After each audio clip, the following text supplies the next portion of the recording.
គ្មានស្នេហាក៏មិនអីដែរពេលមានស្នេហ៍ខ្ញុំសែនឈឺផ្សាលែងចង់ខ្វល់ខ្វាយពីនាងណារួធម្មតាដូចមិនអីទេហូ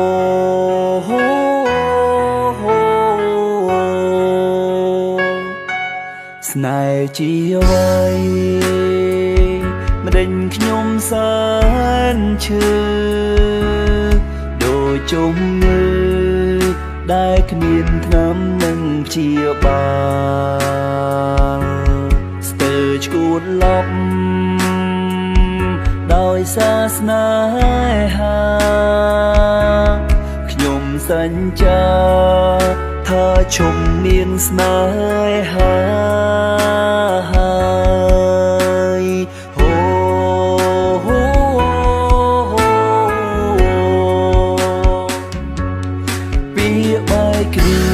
ស្រួលនិយាយតែធ្វើឲ្យបងពីបងខ្លាំងណាស់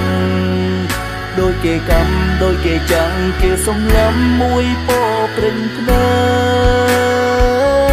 កចង់ស្រែកឲ្យបែកពីពុកលោកកាប្រាប់គ្រប់គ្នាថាពេលនេះខ្ញុំកំពុងតែឈឺផ្សាតែទោះខ្ញុំស្រែកយ៉ាងណាក៏គ្មានអ្នកណាលើ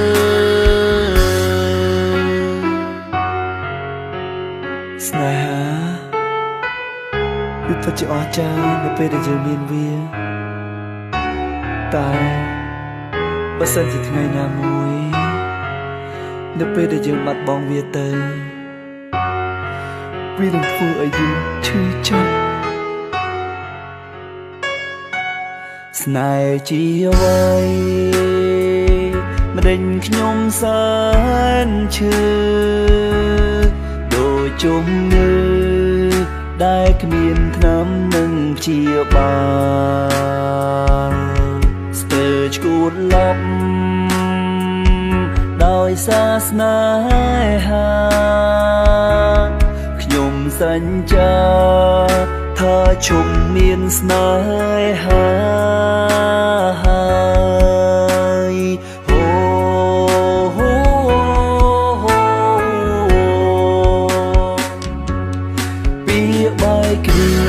ស្រួលនិយាយតែធ្វើឲ្យបងពីបងខ្លាំងណាស់ដូចគេកម្មដូចគេចាំងគេសំឡំមួយពោព្រិញភ្នែកចង់ស្រែកឲ្យបែកពីពុកលោកកាប្រាប់គ្រប់គ្នាថាពេលនេះខ្ញុំកំពុងតែឈឺផ្សា